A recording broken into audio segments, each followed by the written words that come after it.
Welcome into the DNVR Avalanche Podcast, live from the Toyota Lounge, powered by your Front Range Toyota dealerships. We got AJ, we got Rudo coming to you on, I guess half of the Avs practice today. Yeah. The Colorado Eagles The practice Colorado today. Eagles practice today. The Avs main players had the day off. This is the Toyota sauna. It is warm today. Yeah. We're flying at finish up in here. I don't like saunas, to be honest. You know what's true though about saunas? What's true? They are amazing for your skin. I believe that 100%. Amazing for your skin. I just feel like I'm suffocating anytime I get into one, so it's not my favorite thing in the world. I mean, that just sounds like you're in Houston. Yeah, normal humidity doesn't bother me like that, though. Oh man. So what's up? You and Mrs. Rudo gonna come visit me in Connecticut then? Sure. And if you She's guys, from Nebraska. She's used to humidity crazy. You guys don't mind humidity. Come on down. We'll eat lobster rolls. I'm in. I can go for a lobster roll. This sounds awesome. I'm already excited for next summer. Let's go. I'm ready. I don't know what a Turkish bath is. I'm not gonna lie. It sounds like a bath that you take in Turkey. Thanks. Really insightful comments there. This is why they have me around, to give the analysis. We try to get rid of him, but he just keeps coming back with this kind of stuff. Every few months I just show up and they're like, all right, I guess you're here now. I thought we missed you, and then we see you, and you're like, no, we're okay. Yeah, they're like, it's fine. 1,800 miles might actually not be far enough, AJ. Make it 19. We got Yaya on the sticks. Yep. The OG back with us. Tiff enjoying her 1 week of vacation a year that she gets from this company. So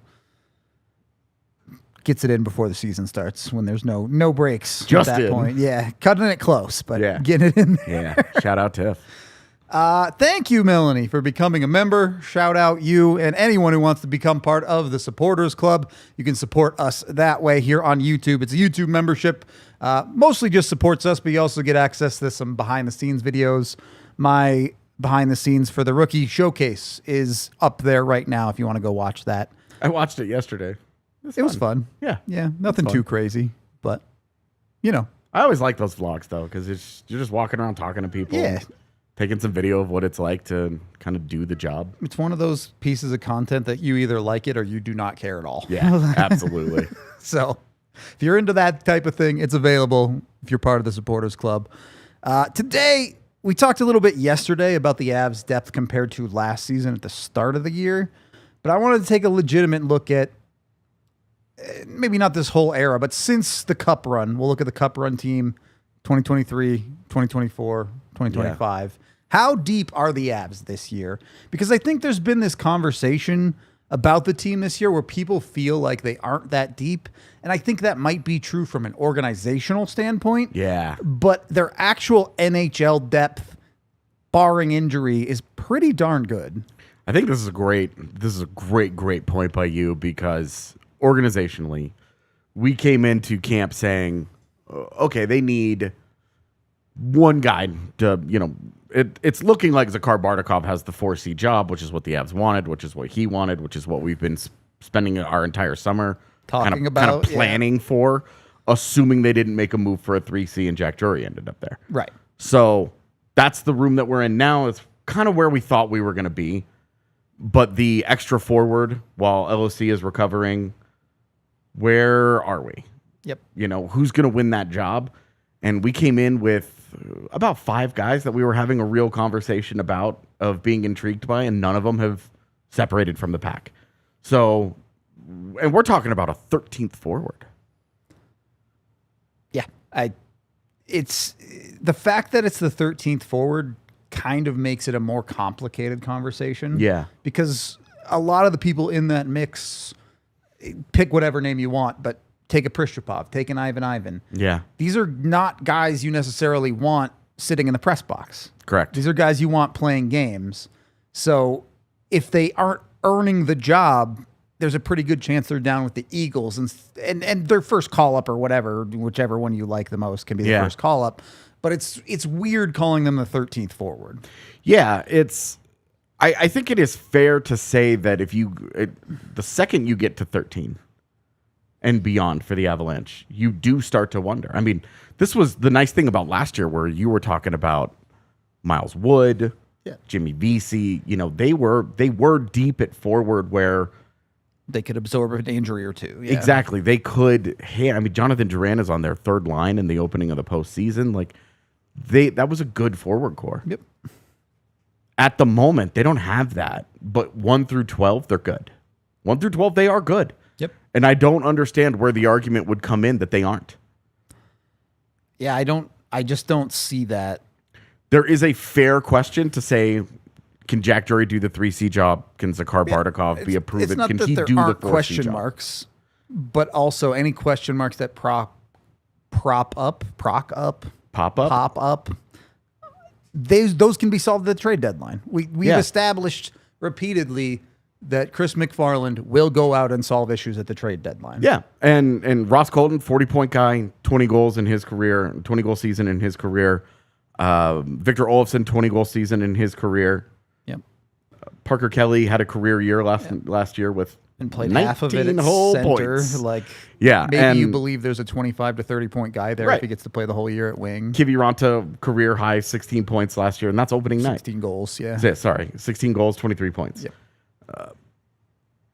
Logan O'Connor is a perennial 25-point guy. Yeah, should be an easy 25-point guy for you.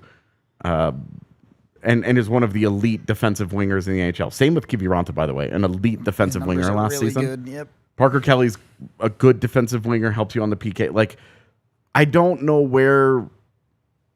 I guess I just don't know where the argument would be that 1 through 12, you have a big problem.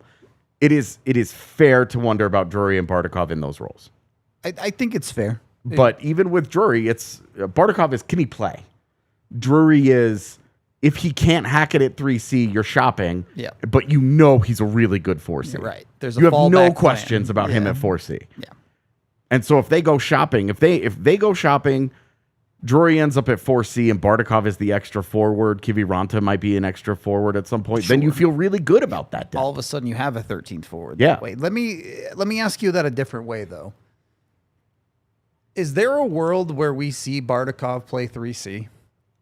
If things go well and maybe Drury's struggling a little bit there, will Jared Bednar fall back on he always has his safety blanket?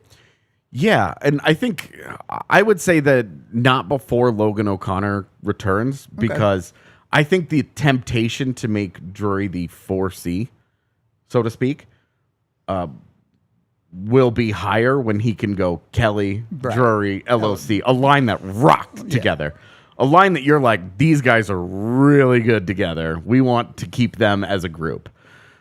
So I think that's the temptation. And then Colton, Olofsson, Bardakov. Obviously, Bardakov has to live up to the hype for that opportunity. He's got to prove it a little bit. And if he struggles a lot in a defensive role, we've talked about this a little bit, that Colton and Olofsson they're not going to excel in the defensive zone. Sure. Yeah. So you might have more of an offensively tilted third line than you would maybe be comfortable with. But you can manage that. You have to deploy it right. Yeah, exactly. You can manage that because you could go Landeskog, Nelson, and then either Lehkonen or Nichushkin as like your fixer, we're going to lock this down. Line, yeah. Your second and your fourth become your these are the guys that take the majority of the defensive zone faceoffs, and first and third are the ones that take offensive zone faceoffs. Yep.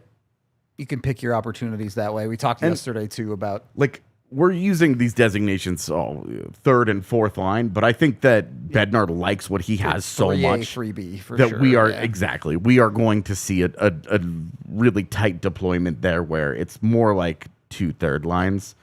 The production's got to be there though. I mean, Parker Kelly, you want to see more than 19 points. If he repeats 19 points and he plays, it's fine. Yeah, for and a fourth liner, but he's the wing that he was last year. You're completely comfortable, right?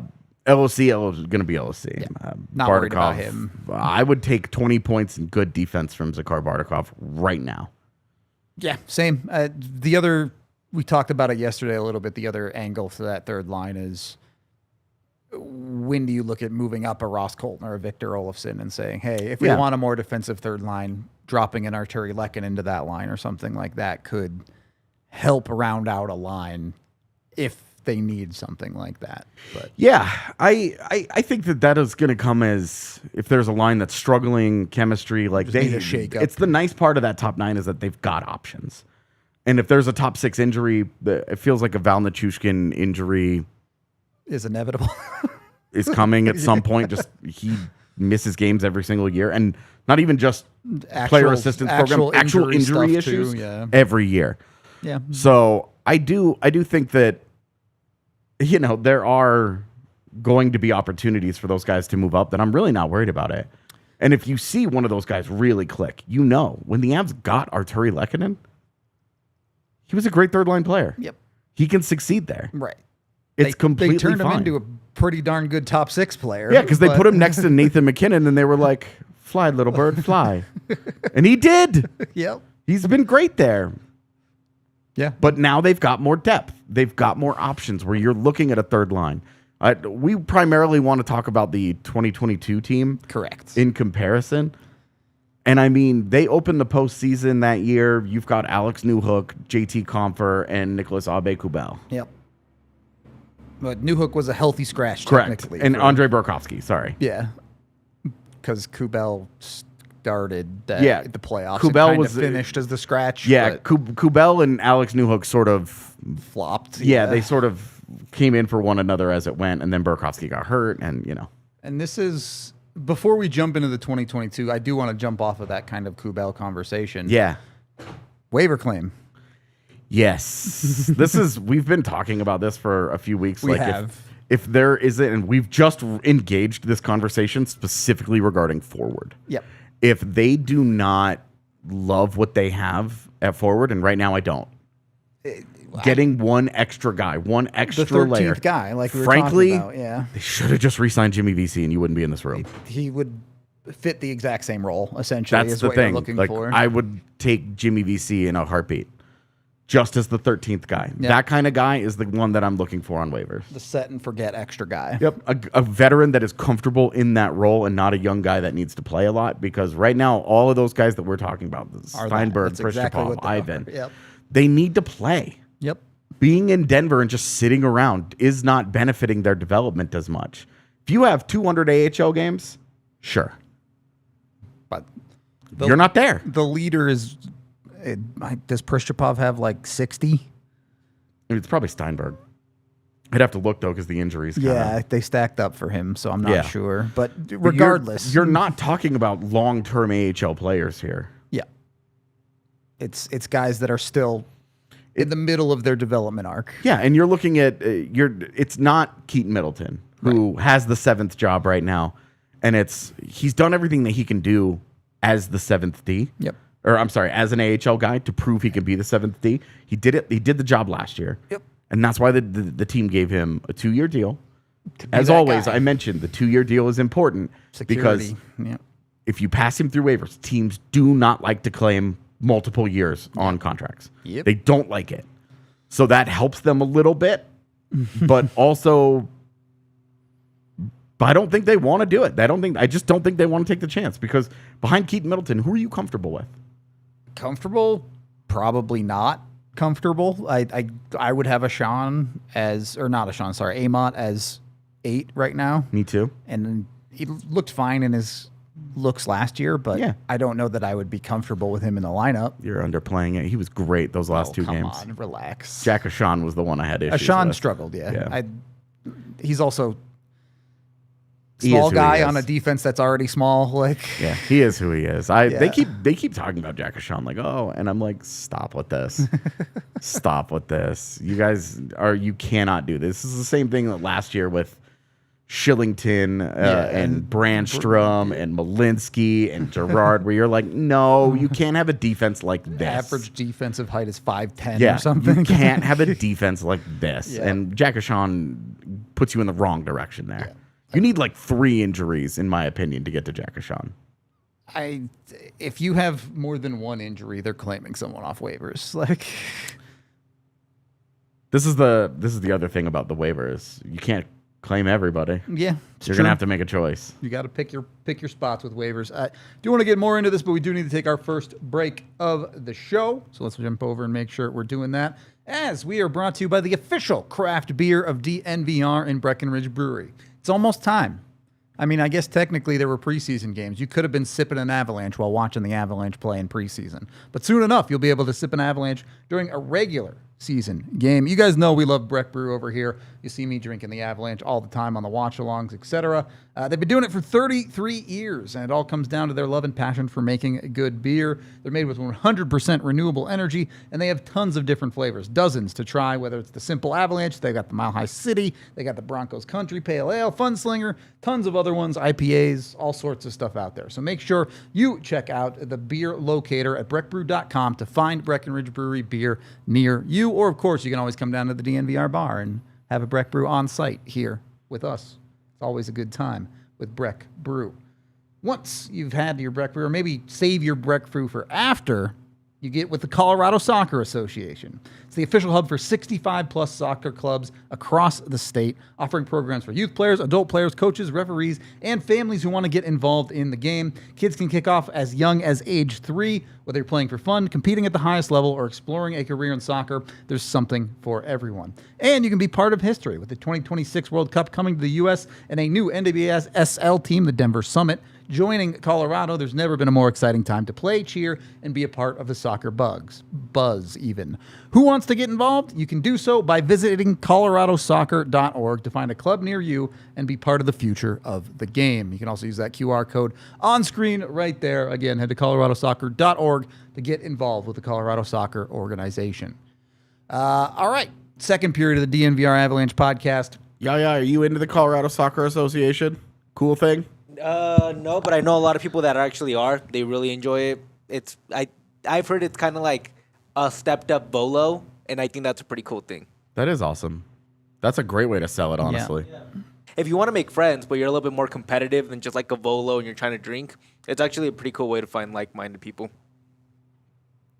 Sweet. This sells me on it instantly, honestly. That's awesome. We're already committed. My wife's got the deposit down for season tickets for the NWSL team, so we're in. Oh, does she really? Yeah. It's gonna be a lot of fun. That's gonna be we're gonna get high-end players in that team for sure. Super excited. High-end players come from Colorado. Not Should be wrong. easy. True. Expect 3 or 4 like Colorado legends to be. Can we be the team where all of them are just like, yeah, I just want to go home? Yes. You'd be shocked how many of them have already hit up the team and said, "I want to go home." How awesome would it be to have a Colorado team finally for the first time be you're a superstar, but you just want to go home? Great. All right. Anyway, we're talking about women's soccer. Let's move on. Move back to hockey here. Look, waivers can be unpredictable because they are very unpredictable. Every year there's guys that you don't think are going to get passed through waivers that go onto the waiver wire, and everyone's like, ooh, and then 90% of the time they get through anyway. Mm-hmm.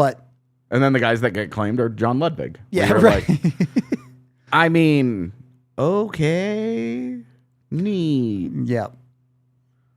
Sometimes they work, though. I mean, Patrick Nemeth was a great waiver claim. The Avs have actually been reasonably successful over the years. Barbario was a good waiver claim. They've had quite a few. And those are the guys where it's like, yeah, if you're claiming this guy, because Mark Barbario, remember, got claimed and then ended up on the first pairing, his first game next to Eric Johnson. And people were like, this guy's a bum. And it's like, yeah, he can't be a first pairing defender in the NHL. He was just on waivers. Like, let's not go crazy here. Yeah, like Gustav Forsling is the freak. Yeah. Guy that passes through waivers and turns into a high-end guy, right? Yes. Like that's the one that we all point to and go. But very rarely, yeah. But that happened, so it could with this other guy, and then you just say that for the next decade. Yeah, and the average waiver claim is Marco Dano or something. But I was so bummed that didn't work. Yeah, I wanted it to work too. But they loved that 2013 first round. Did they ever?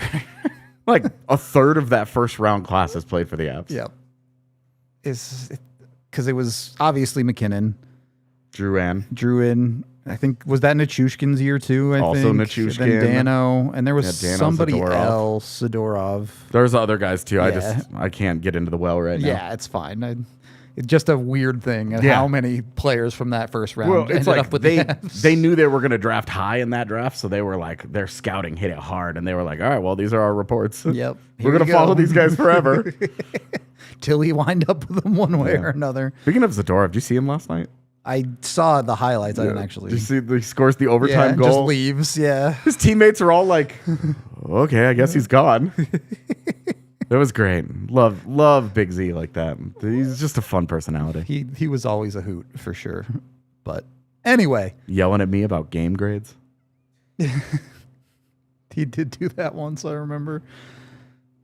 Yeah, Brandon Gormley, another one. Great pull. And not a waiver claim though. Technically, Yeah, that was a trade for swap Stephen Elliott. Yeah. Yeah. The last piece of the what was that? The Waugh trade tree, or was it the Lindros? I don't remember, but I know Yeah. that he was quietly an important one. Anyway, Yeah. I mean, let's talk about that side of it since we've focused in on the forward side. Should the Avs be interested in a defensive waiver claim too? Obviously, they're in a weird spot with Malinsky on the left. Yeah. Middleton is pretty squarely the 7, but do you want an 8? You really wish that Malinsky was your 7. I would with Josh Manson's that's fair. injury. If you can find history. a 6, yeah, that's fair. Like that's what you're afraid of, is that Josh Manson's injury history is what it is, and that he's going to get hurt. And then if you were to move Malinsky, you know, like you don't want that. Yeah. I mean, Because then what do?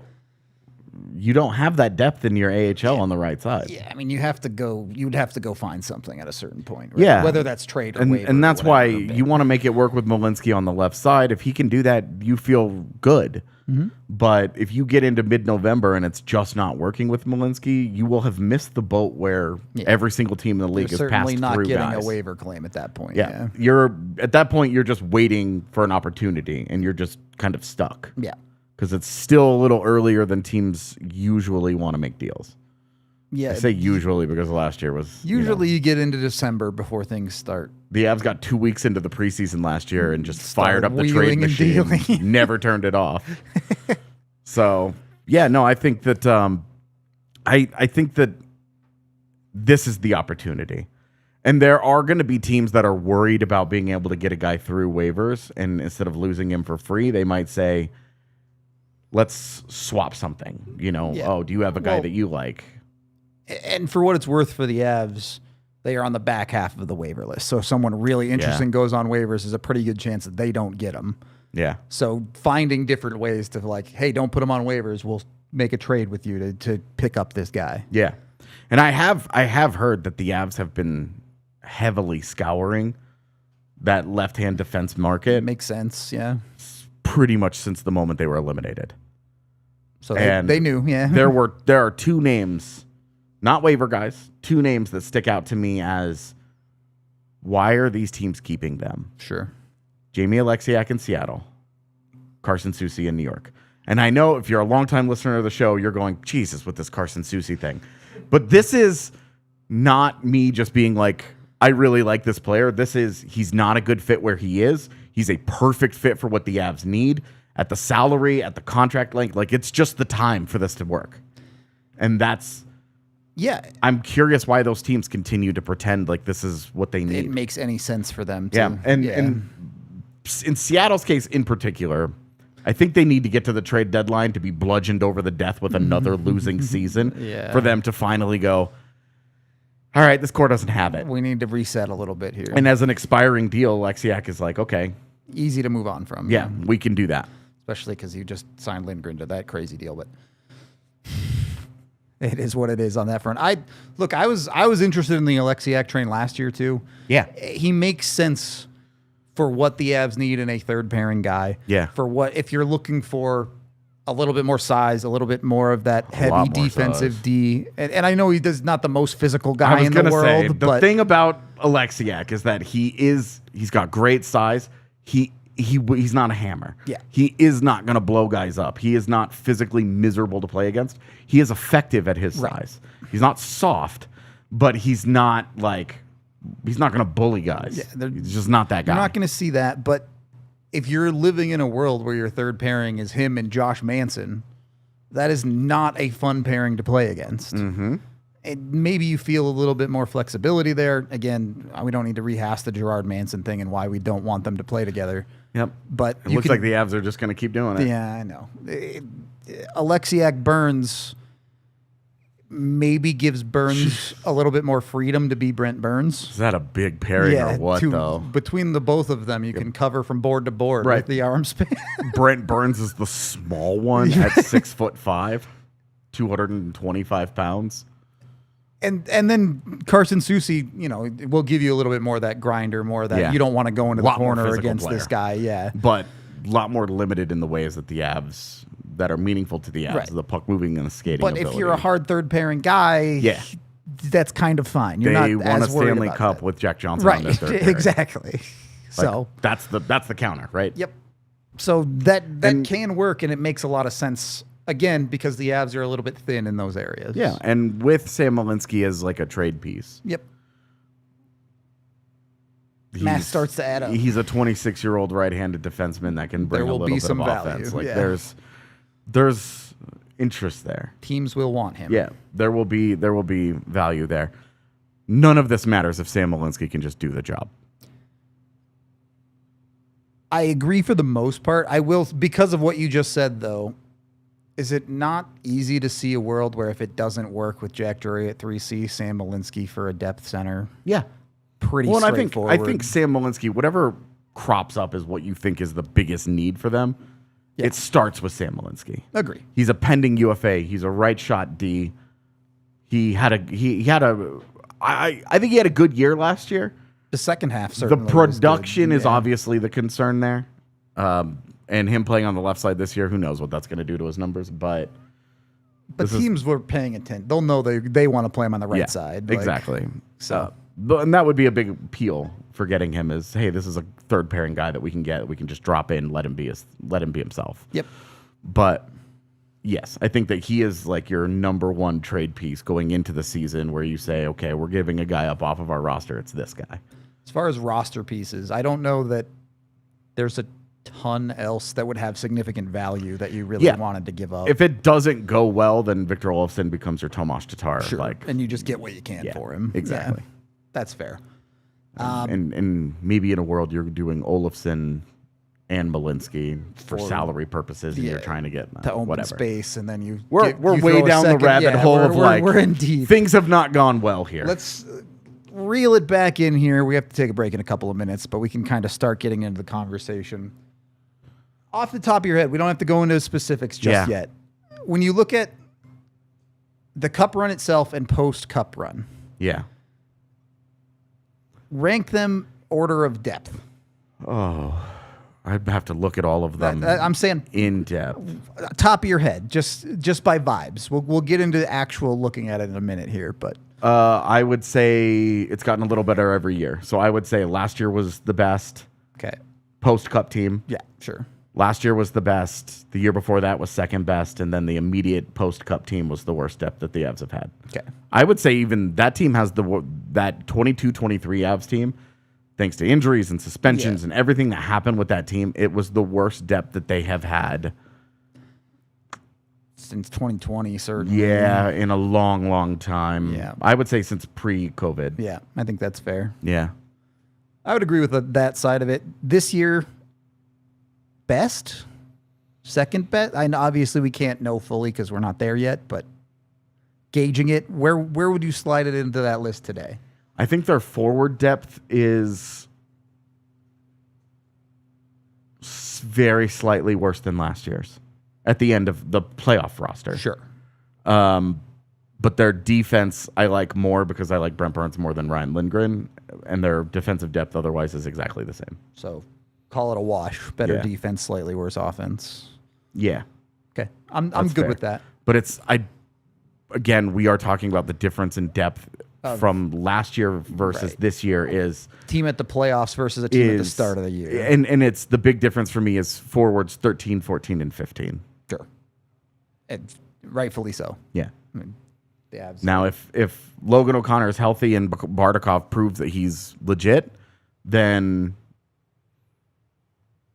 Kiviranta is arguably your 13th forward, and you're feeling really good about that. You're getting there, right? Yeah. You're like one more guy. Yep. If you're 14 deep, I mean. You also have a sneaky, decent, like quiet, okay center depth here because Ross Colton can do it and Parker Kelly can do it. Now, it is agreed upon by all of us involved here. They're better at the wing. They are better on the wing, but they can slide over and be passable at that position. Yeah. I continue to be surprised that people forget Ross Colton was a 40-point third-line center. Just fine as a center. Sparkling analytics. Yeah. And just because he looks better at wing doesn't make him a bad center. That's the perfect way to put it. All right, we'll take our next break on that note. So let's jump over and do that before we really dive into what cup depth looks like. Game day is calling, and Raising Cane's is bringing the party. Tailgates just got tastier with hand-battered, cooked-to-order chicken fingers and the legendary cane sauce. Don't forget to add crispy, crinkle-cut fries and buttery Texas toast. They even have jugs of freshly squeezed lemonade and freshly brewed tea to turn your tailgate into a touchdown. Raising Cane's chicken fingers, they bring all the good stuff. I genuinely could eat their sauce on anything. You cannot go wrong when it comes to the Raising Cane sauce. They're opening one in Connecticut, near where I live. It's finally your time. Yep. Enjoy the Raising Canes. Jump in with them. Again, go get their delicious cooked-to-order chicken fingers. Raising Canes, one love. Once you got your Raising Canes, settle down for the game. Open up your Bet365 app. Put a couple of bets down. Bet365, an official partner of the Colorado Avalanche, so you can get your bets in there. They have a bunch of amazing offers. You get early payouts. If you get same game parlays, you can get bonus bets or get your bets covered, whatever it might be. Right now, the best deal, though, is download the Bet365 app. Use code DNVR365 when you sign up. Put $10 in your account. Bet $5 on anything. Win or lose, you get $200 in bonus bets, no matter what. So use that DNVR365 code when you sign up. Again, deposit $10. Place a $5 bet. Win or lose, you get $200 in bonus bets, which is just free money to play with over on Bet365. If you win money, awesome. You're up. You can take it out. If you lose the money, well, it was free bets anyway. So use the bonus bets. They can be used on the spread, totals, player props, futures, and more. Whatever the moment, it's never ordinary at Bet365. Of course, when you do gamble with Bet365, you must be 21 or older, physically located in Colorado. Please gamble responsibly. If you or someone you know has a gambling problem, call or text 1-800-GAMBLER today. What? There's one of the YouTube comments the other day about gambling on preseason hockey games made me laugh. Yeah, I remember reading gambling on regular hockey games is a good time, but you're dancing dangerously. Even that, the riskiest sport for sure. Dude, gamble on football, baby. Gamble on football is very predictable. I've had massive success gambling on baseball. You and I have done quite well for ourselves gambling on baseball. The baseball's a good one. Let's take a look at, first of all, we have this clip from Cale Makar during training camp. I want to give you guys his thoughts on the Avs depth situation, because as much as us talking heads, like, don't get me wrong, AJ and I are good at what we do. We look at the numbers, we look at the analytics, we look at the team. We understand what's going on, but internally, the team understands how good they are. They know. And Cale Makar seems pretty confident this year in the Avs depth. So let's hear exactly what he had to say. Yeah, obviously huge difference. You got to have depth, and I feel like our depth this year, outside of the main lineup, is the best it's ever been, and so it's exciting to see kind of that. So if we need guys to step up, they can, and I think that's good. What this camp is for too is everybody's getting together and getting to know each other well, so everybody's on the same page. We honestly, so I went through every single interview that we have been a part of, which is quite a few since the start of Media Day. Yep. And we could have put a supercut together. Yep. Cale Makar said that. Nathan McKinnon, Jack Drury, Josh Manson, Parker Kelly. Don't Gabe spoil your Landeskog. preview. Don't spoil your preview. All of them have definitely not. All of them have gone out of their way to say our depth this year is really good. We don't have a clear hole in the lineup. Yep. Whereas in previous years, it would be a lot less. It would be a lot more understated. Of like, we like the group that we have. Like, nobody's going to come out and be like, we don't have a bottom six. we're screwed. Like nobody's gonna say that, right? But they will. You could see what they don't say. Yeah. Is what you pick up on, and what all of them have really felt this preseason so far is we really like this team. Yeah. We really like this team. Yeah. There's very little that feels like a hole. There are question marks, like you said. Can Jack Drury be the 3C? Can Zakar Bartikov be an NHLer? Those are question marks. Can Sam Malinsky play the left side? But it doesn't feel like they're going in, I guess we're playing Parker Kelly at center. I don't know what we're doing. Yeah. Like, think back just a year. Disregard the injuries. Disregard Nichushkin's suspension. Disregard that we were all like, well, Alexander Georgiev had one good year and one bad year. What's going on?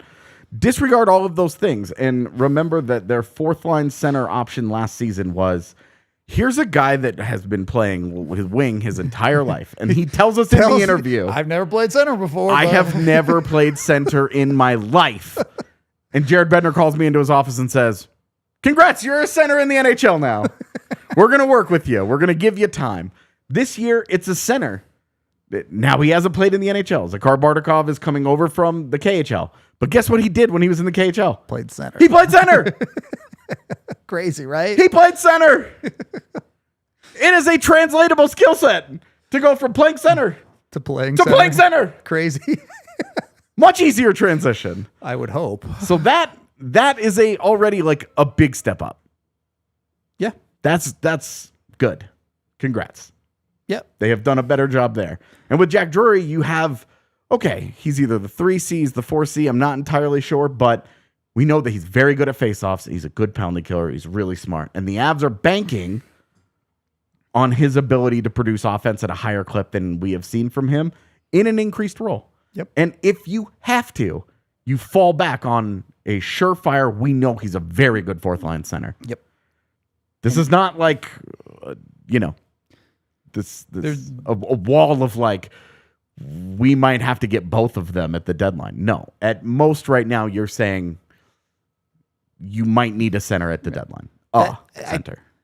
Might is the correct word. There's a big difference between we need a center, which I think was the case last year. Yeah. And then turned out to be you needed a bunch of centers because Casey Middlestat didn't work out. They added 3 during the year. Nelson, Coyle, and Drury. They added 3. They changed over 3 of their centers. And this year you're saying maybe 1.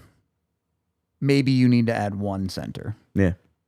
Maybe also maybe a 14th forward that could play center is usually a boon for a player like that. Yeah. But and that's where the Luke Glendening conversation would have been really nice to have him in camp because he could have been a 13th center and he would have given you insurance on Zakar Bartikov. Also a guy that you trust to play 7 minutes a night and not lose you games. Yes. Just nothing happens when he's on the ice. God, he's bad with the puck. He is not going to help you on offense, but would have been really good in that limited like backup type role. But anyway, yeah, not the case that it turned out there. Yeah. I do think the way Makar worded it was interesting. Outside of the main lineup. Yeah. Which maybe you take that to mean outside of the starting lineup. I don't. I take that to mean like outside of the core. Yeah. Because obviously you're going to have McKinnon. You're going to have Makar. I interpreted it as outside of the top 6 on forward and top 4 on defense. Yes, I would agree. That is the way that I would take it. Which is interesting because we are not even entirely sure what Colorado views their top 4 on D as.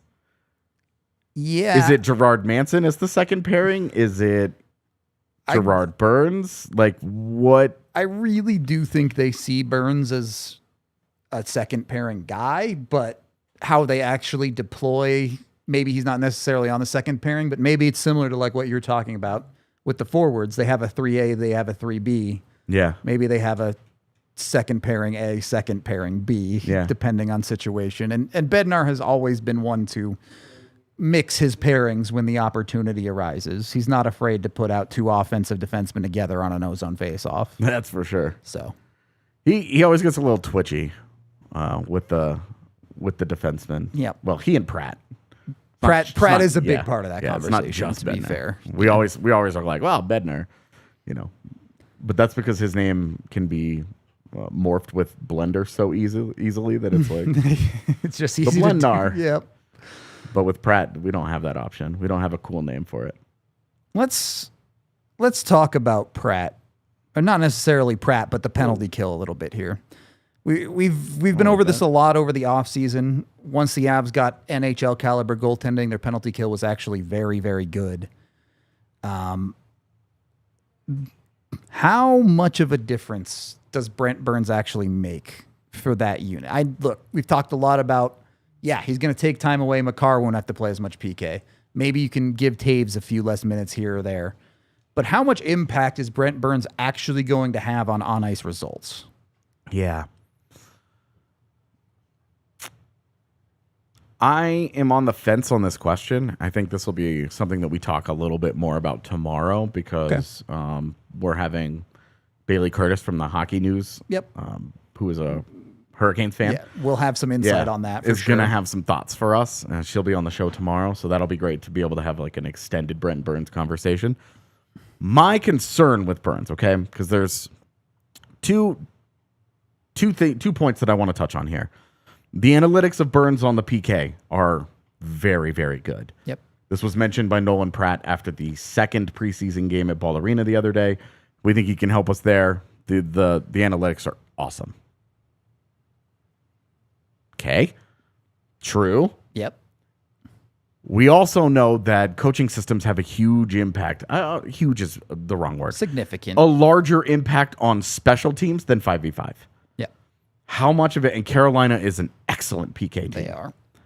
And they load up on very good two-way players. Attach a guy to Jacob Slavin and things get easier. And you've got Jordan Stahl and Sebastian Aho and Seth Jarvis. Like, is it easier to put up great PK analytics when you've got some of the absolute best PK guys also around you? Yeah, it is.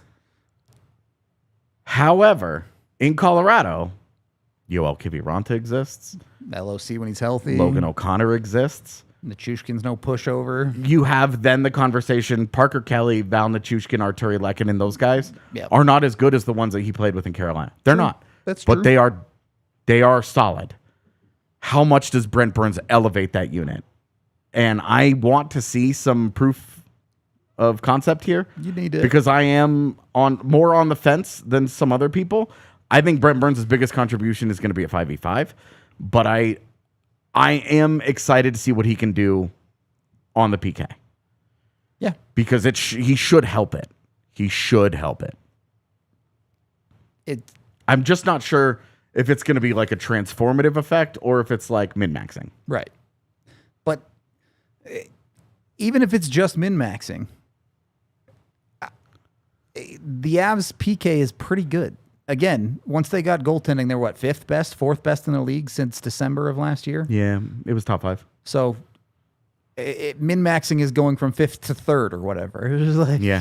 It's still a pretty decent situation to be in if you're Brent Burns. And we saw the PK go through runs last year where it was really bad to start the year, and then it was really good for a long stretch, and then it struggled at the end of the year, and it got torched in the postseason. The playoffs was its own bubble of horrendous special teams. Got torched, and you needed somebody to try to fix it, stem the tide a little bit. Brent Burns, you're just hoping can do that. Yep, fair enough. I will say, Malinsky Burns has looked good so far. Yeah, my jury is still very out on Malinsky on the left, but yes. It has to be. But the body of work that we've seen so far, as limited as it is, encouraging. Yep, I would agree.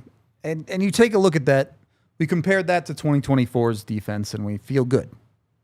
But when you take a look at their defense now and compare it to the 2022 defense, where does it stand? Does it stand up to the 2022 defense? It's going to be hard.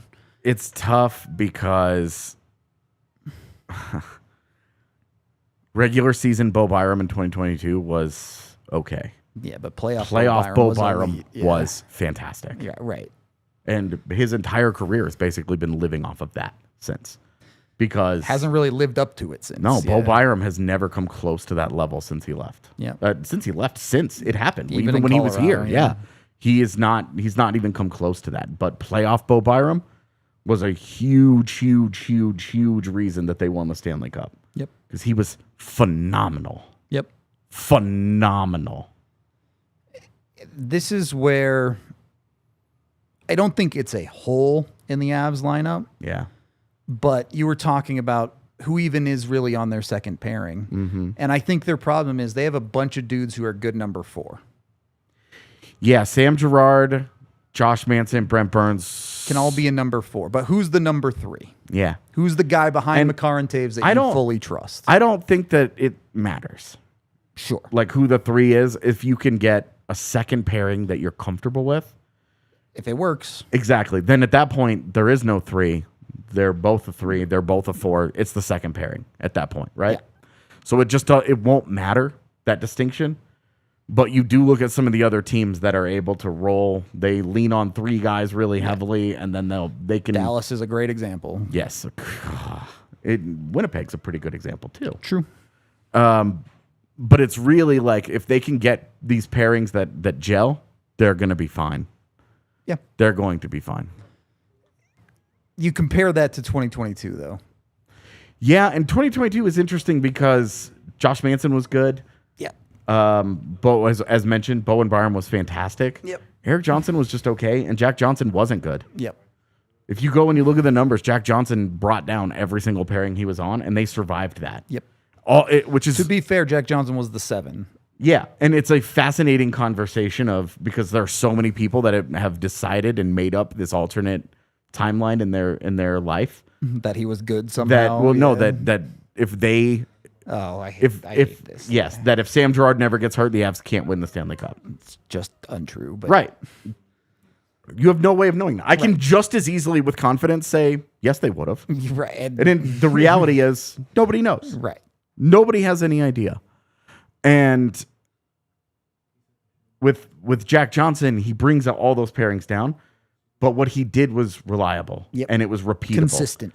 And if you can just get that as your 6-7, Great. you're fine. But I think that there is a possibility they don't have the Bo Byram elevates to the guy that fulfilling his potential. Right. They don't have that, but I think that the bottom of their defense could be better. I mean, if Sam Malinsky pops on the third pairing on the left side, Malinsky Burns, Yeah. if that's your third pairing, has the potential to be significantly better than the Johnsons. Brent Burns, even at his current age, is a better defenseman than Jack Johnson was in the Cup run. Full stop. I think Sam Malinsky might be too. But the difference is that Brent Burns was better than what Eric Johnson was. This is what intrigues me. If you can run a Girard Burns pairing, if it works, then you go from a Cup team that had Josh Manson playing a second pairing role to this year Josh Manson playing a third pairing role. And if Malinsky is functional on the left side, does it have the high end? Well, you still have Makar and Taves. So yes. So you're missing maybe a little bit in the middle, but if you get more consistency out of everywhere else, I don't know if I want to call it a wash, but I don't think it's that far off. Yeah, absolutely. I think it has. It is not a stretch to think that it can get to the same level. Yeah, that's a good way to put it. Where you most likely will not be able to repeat the Byram part of it, but at the bottom of it, you should be.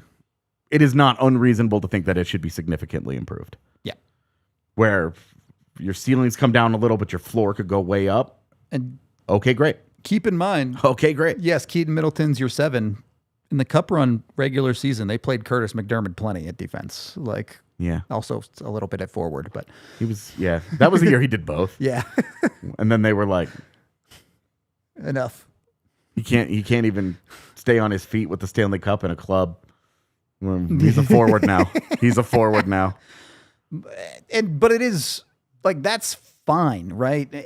Like you've said it a couple of times, maybe he makes more sense as an 8 because in a playoff series, you're probably not playing that guy. Yeah. But for the regular season, perfectly fine number 7. Frankly, this is also where it's like I would have liked to have seen a TJ Brody PTO. Just to see what he's got. Because he's a guy, he's left-handed. He's played left and right side. Yep. And to see if he's completely washed. Because if he is, then you're done. You don't have to see anymore. Yeah. But if there was a little bit of gas left in the tank and you could keep the legs by having him be a depth guy, maybe you find something. It would have made sense instead of being like, well, who knows? maybe the waiver wire is the answer, Because maybe it is. But It might be. The Avs might end up giving up an asset for a guy at the deadline. It is what it is. Yep.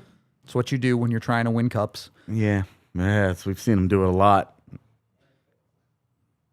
Stop. He's gonna succeed once You in the last 4 years, 5 years. Keep that commentary. The truth. Look, I'm also just gonna say, look what Dallas did for Mikko Rantanen. Yeah. You could argue right now it also didn't work. I'm all for going in, but at some point you have nothing else to go in with. Yeah, it's true. And that's why they don't really have the assets to do like the big thing again. Yeah. But you look at this roster and They don't need the big thing. They just don't need it right now. Yeah. You don't know how the season's going to go because a year ago we didn't think they needed another 2C. And yet there they were. But Yeah. the realities there, though, and we don't have to get deep into this on this show, is the commitment they made to Brock Nelson means it would be very hard for them to replace him. Yeah. So It's basically only you're doing that in a Crosby deal. yeah, right. Oh yeah, something you just can't say no to. But Yeah. keep waiting. Yeah, Keep we're waiting on prepared. that one. So the defensive side, all right, within reasonable striking distance and pre-trade deadline. Forward side, I think we can pretty comfortably say it's worse than the Cup year. Yeah, I mean, having a guy like Andre Burakovsky, who was a 50-60 Playing on point your player third line, on your yeah. third line was definitely like, whoa, man. Yeah, Like that was the just- good stuff. But you also don't he didn't have stay that healthy. Like he got hurt twice in that did. run. So but you just don't have that guy. Yeah. Even like you said with last year's team, Jonathan Drouin was playing on the third line at times. We're not talking nearly as much about dropping a guy down to a third line as we are potentially a third liner getting promoted with this current lineup. yeah. So But also Ross Colton and Victor Olofsson could be top 6 guys. And if we're being honest, have been top 6 guys at points in their careers. Yep. Have they been top 6 guys on winning teams? I mean, Less so. Colton was obviously on those really good wasn't Tampa really teams, a top 6 guy on those teams, but he was Yeah. like the injury fill-in, Yeah. which is the exact same situation he's in right now in Colorado. True. So you look at that, you can't give him the check mark there. Certainly this year is the most confident I think I've been with their goaltending. I'm not thinking about it really at all. Okay. I mean, Like- assuming Blackwood is fine and That it's a short-term thing. Yeah. There, I worry about getting too far into this. There is concern that it's not. yeah, I have heard a little bit of that too. That maybe this is We'll see. a little more serious and something he's going to be fighting all year, but we'll see. Yep. Until we get to the second week of the regular season, and that's like an actual conversation, it's not a conversation. Right. So we'll see there. But Trent Miner was really good in that preseason game the other day. he was. He's been good in the AHL 2 years in a row. Last year as the starter, but more of a platoon starter than a hard number 1 guy. Yep. But he was a really good backup 2 years ago. He was a really good platoon guy last year that ended up being their only starter in the postseason and was fantastic in the playoffs. Made 2 NHL appearances. Like Trent Miner is not a guy that gets talked about a lot in this organization because he's going to lose his job in the spring when Ilya Nabokov comes over. Yep. Nabokov coming over is one of the big reasons that Scott Wedgwood doesn't have an extension right now. Yeah. Yep. That's just the reality of that. Nabokov's not coming over to play in the AHL. It's just how it is. But with Miner, I think that you are starting to have this guy, his game can play. It's getting better. And if they need him to be their backup for a little while this year while Blackwood's kind of figuring it out, then Not all that worried about that. yeah. And can Wedgwood handle the starting load? He has done extended stretches as a starter in the NHL, and it has gone well at times. 15 games, I'm not too worried. And it has gone Yeah. poorly at others. For So 30 games, maybe you start getting concerned. But we've seen both from him in his career. yeah. And that's why you're uneasy with it. Yeah. Also why he's still a backup. True. It's a team that I think is set up reasonably well. Even if you want to sit here and come to the conclusion that, hey, this team is not as deep, is not as good as the 2022 team, which I think is fair. Yeah. The rest of the league, except for the Florida Panthers, has also gotten worse. Yeah. Well, and just the teams in Colorado's immediate vicinity, the teams that they are worried about. Dallas has gotten worse. Winnipeg has gotten worse. I think Winnipeg has taken maybe 2 steps back. I saw your predictions, and I'm sure you saw my predictions. So You and I agree that Winnipeg is might not be him anymore. Yeah, Winnipeg is in for, I think, a playoff season, but a regression of sorts. yeah. When we were talking about competing for the President's Trophy and being the #1 seed out west, not that team. Yeah, agree. So exactly, not that guy, pal. With the changes that they've made, I think that this is a Dallas, Colorado 2-horse race in the Central, and I'm not worried about the Pacific. I'm not worried about the #1 seed in the West until we get further into the year and see exactly what all is going on. Yeah. Worried about the Central Division. The winning the West only really comes into play in the conference final. And if the Avs have made the conference final, things have gone well. Like, Yep. it's just the reality. Too true. So it's September. Oh, is it? I'm not trying to get crazy here, but realistically, should the Avs be at least Western Conference favorites today? I don't feel good about anyone as a Western Conference favorite because you can look at all of the top teams and say in areas they took a step back. Yep. Edmonton, Vegas. Yep. You know, Vegas is an interesting one because no Pietrangelo, I think, is a really underrated. That's going to really hurt them. Yeah. Obviously, getting Mitch Marner really helps that forward core. Oh my gosh, that forward core is good. It's an interesting shift because their defense has become this hodgepodge kind of group of guys. Yeah, they are taking big leaps on defense. Yeah. But their offense should be really, really good. Yeah. So. Vegas looks really good, but they are also relying on, again, Aiden Hill, who's just like, Who knows, any given month yeah. or year or and day. At backup, they're clearly unhappy because of their pursuit of Carter Hart. Yeah. So, Yep. you know, I don't feel like any team out west is a clear-cut favorite. I think there's a cluster. There are 4 teams that I'm looking at and saying these are the teams that I take seriously as coming out of the West in the Stanley Cup final. If it's not, yeah, if it's not Colorado, Dallas, Edmonton, or Vegas, I'll be surprised. I would agree. I wonder when the fatigue hits with Edmonton. 2 Stanley Cup finals. Well, they turned over so much of their forward core that That's true. a lot of those guys aren't fatigued at all. That's true. But you still have some main core components that it's a couple of short summers. Granted, The big thing is that their goaltending hasn't changed. Until that changes, why would you believe in them? I wouldn't. All the way. To be honest, I wouldn't. Why But would you believe in them all the way? It's also weird things happen in the regular season, right? There's always one team everyone thinks is going to be really good that ends up not being. It was Nashville last year. Mm-hmm. And then there's injury luck. I know we're getting to the end. I'm curious, is there anybody right now that gives you a Nashville vibe? I think it's hard. Like a team that people are really buying into it. Thank you, Yaya. People are buying into they're like buying a lot of their stock, but you're just kind of feeling like, I really don't. I think something's missing here. I don't know that anyone gives me a Nashville vibe because I was like down on Nashville last year. I was the guy who was like, I don't think they're going to do that well. And then they did far worse than I ever imagined. They were like, I bought stock and I was like, I could also see it not working. I didn't think that was going to happen. It took like catastrophically bad luck when it comes to things like shooting percentage and stuff for them. Yeah. So I don't know if there's anyone to that level. And I know you disagree with me on this, but I am not a believer in St. Louis this year. Well, yeah, we do. Yeah. We are opposite on that side. Yeah. To me, St. Louis is the one that I feel like could fall out of it in the Central this year. My thing with St. Louis is I believe in the Jim Montgomery. That's a fair point. That's the biggest That's reason a guy why. who gets blood from stone for sure. And that's why I'm like, as you saw in my prediction. We will get to the predictions next week. But You'll have those videos, yeah. I'm high on St. Louis. I think Utah kind of has that vibe to me.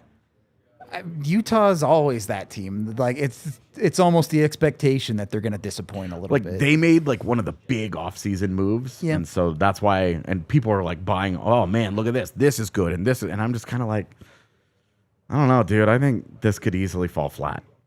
It could. It's not hard to picture it falling flat. I would agree. 5 different things could happen. So either way, Yeah, it is what it that's is. next week. The Avs are a pretty good team. He agreed with me. Yeah, he sure did. I think the Avs are pretty darn good. I one of the favorites in the West, if not the favorite. Yeah. It should be a fun year, but of course there's always unexpected hurdles along the way. So at a certain point, you just have to wait and see what happens. As AJ mentioned, tomorrow we're having Bailey Curtis on from the Hockey News. Make sure to tune into that show. I'm sure we'll talk about Brent Burns a lot, but we'll dive into a number of Avalanche topics. So tune in there. Couple of other notes. Go become a diehard. AJ has 1 billion pieces out, and I got a sneak peek of what he was working on. There's some awesome stuff he has coming that you're going to want to see. So go do that. And then also support Big Brothers Big Sisters of America. Super awesome. You can give donations right now on the sidebar, or there's a link down in the description. We love partnering with them for a good cause. Go help the kids. If you really want to help, you can go to their website and become a big for some of the kids out there in need. So shout out Big Brothers Big Sisters. That's going to be it for today. We appreciate y'all. This has been the DNVR Avalanche Podcast, and we will see you tomorrow. We all silly like the mayor.